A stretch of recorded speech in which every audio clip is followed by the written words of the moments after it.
Bismillahirrahmanirrahim. Assalamualaikum warahmatullahi wabarakatuh. HMP PDE Sinergi Unggul Berkarya. PKM alamat seru pula tuh. Purple Asia. Nah, jadi saya merupakan perwakilan dari kelompok 3 yaitu Purple, di mana kami terdiri dari 5 anggota dan 1 mentor. Kelima anggota saya, yang pertama ada Sherin, Adil, kedua, yang ketiga ada Elsa, yang keempat ada Muhammad Ridho, dan yang terakhir adalah saya sendiri yaitu Zafiti Anissa Sedianti. Nah, mentor kami adalah Kak Tutfi Dwi Febrianti. Nah, pada kesempatan kali ini PKM kami diadakan secara online sehingga kami hanya bisa mewawancarai satu narasumber saja bernama Tante Rini, seorang ibu rumah tangga. Nah, pembahasannya berkontekskan tentang pendidikan di masa pandemi di Indonesia. Untuk video selengkapnya, yuk kita saksikan saja. Jadi gini Tante, kan di masa pandemi sekarang nih kan pendidikan juga termasuk yang terganggu gitu kan, selain kesehatan dan ekonomi gitu kan. Jadi kita mau nanya nih, menurut Tante efektif atau tidak sih sebenarnya kebijakan pemerintah melakukan pembelajaran secara daring gitu? Kalau misalkan efektif apa alasannya, terus kalau misalkan enggak apa alasannya? Sebenarnya kalau dilihat dari situasi sekarang lah ya, kalau misalnya saya melihat lah ya, walaupun tetangga-tetangga mamanya tuh mengeluh katanya, rata-rata nih oke lah online, tapi ketika dikasih tugas kadang maaf gurunya karena tidak menjelaskan, malah disuruhnya oke bu, coba buka di YouTube saja katanya, di situ ada penjelasan katanya. Jadi saya berpikir kok seperti itu ya. Ya, kenapa tidak misalkan seperti kayak di perkuliahan lah, saya lihat misalkan kayak keponakan saya lah gitu kan, si dosennya memvideokan atau dia secara live menjelaskan seperti kayak di perkuliahan walaupun dari rumah. Oh ini loh begini konsepnya, begini. Kemudian mahasiswa itu ditanya begini. Oh kenapa enggak di sekolah itu seperti itu? Tidak semata-mata si anaknya disuruh cari sendiri. Ibaratnya anak itu bingung. Ini gimana caranya? Guru enggak menjelaskan, tiba-tiba guru udah ngasih tugas. Nah, itu dia sebenarnya tidak efektifnya si daring ini. Harus dibenahi lah gitu. Jadi kata saya ada juga kurang efektifnya. Tapi kalau efektif sih memang kita tuh ibaratnya berusaha untuk mengurangi melonjaknya COVID. Sebenarnya kan itu bagus. Efektifnya seperti itu, cuma dari sisi efektif seperti yang tadi saya sampaikan. Terus menurut Tante nih, dari yang Tante lihat tadi kan, apakah ada dampak baik ataupun dampak buruk yang terhadap ini nih murid atau siswanya? Jujur ya, kayak tetangga saya ini bilang katanya, alhamdulillah udah naik kelas ya, tapi tidak tahu selama 1 tahun belajar itu apa tuh yang ditangkap. Yang penting lulus alhamdulillah.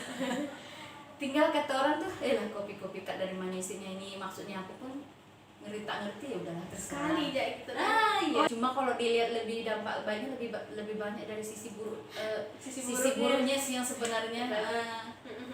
Juga. Karena anak ini bukan semakin hari semakin pintar, maaf ya, tapi dia tuh jadi kayak kata orang tuh kayak nggak belajar sama sekali, jadi nggak ada ilmu yang masuk. Jadi kebanyakan ibu-ibu tuh ngeluh di situ. Oke. Ya, pertanyaan selanjutnya, terus menurut Tante nih apa tanggapan atau solusinya nih dari misalkan anak bilang mah mau ngerjain tugas apa segala macam, dan itu tuh seharian full gitu loh, megang HP apa segala macam kan, itu ada kesehatannya juga ini kan, berarti matanya apa segala macam, itu tanggapan Tante gimana lagi? Namanya anak-anak kalau udah ketemu HP main game, udah banyak nih contohnya di depan rumah nih main game online.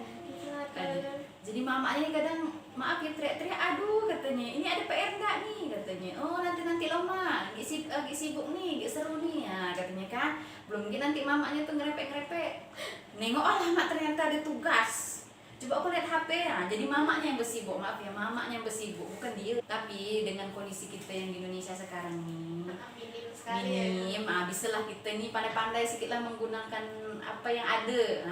Misalnya kalau misalnya anak masuk nih kan, bolehlah pakai sip, ada sip pagi atau sip siang boleh lah ya, tetap masuk.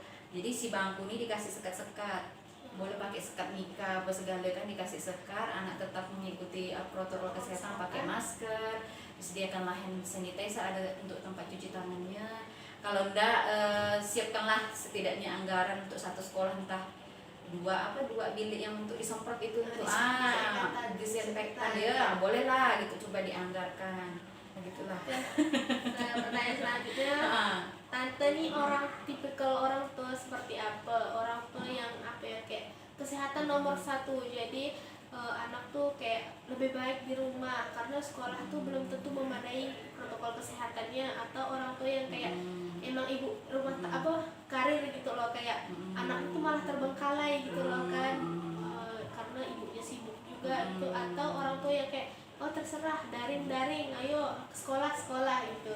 Jadi tipe kalian kayak gimana gitu? Oh iya, kalau saya ini tipe anak itu kalau bisa, memang sih situasi covid sekarang kan lagi itu ya, lagi luar biasa lagi tingginya.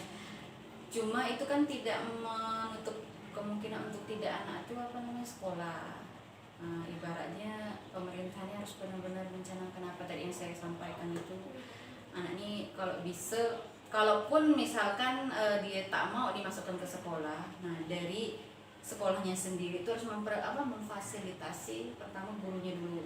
Seperti yang saya sampaikan, harus adanya tadi Zoom, ibaratnya guru menjelaskan seperti kayak di kelas, siswa ibaratnya memperhatikan. Kalaupun ada siswa memang yang tidak punya fasilitas, kawannya yang pandai-pandai lah mengajak, ayo di rumah saya gitu. Pokoknya pandai-pandai, entah patungan ke gitu ya, beli kuota ke, terserah lah.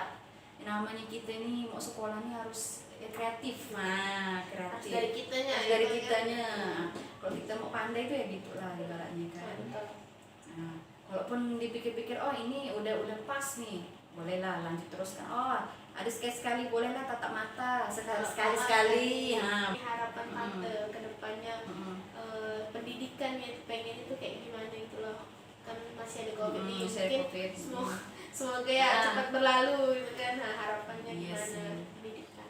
Harapannya sih dengan covid ini cepat berlalu, karena saya udah nengok lah banyak ibu-ibu yang mengeluh ya, anak yang mulai dari anak TK, yang dari anak SD, SMP sampai SMA nih mengeluh dalam kondisi covid. Ternyata memang jadi ujung-ujungnya tak memadai tadi itulah. Jadi dia seolah-olah tuh agak menyesal katanya, menyesal, tapi sebenarnya itulah namanya sistem pendidikan ya, nggak ngerti gak lah ya. Nah, jadi kayak peran orang tuanya yang lebih besar gitu. Peran orang tuanya, peran gurunya harus kerjasama. Harusnya kerjasama terus.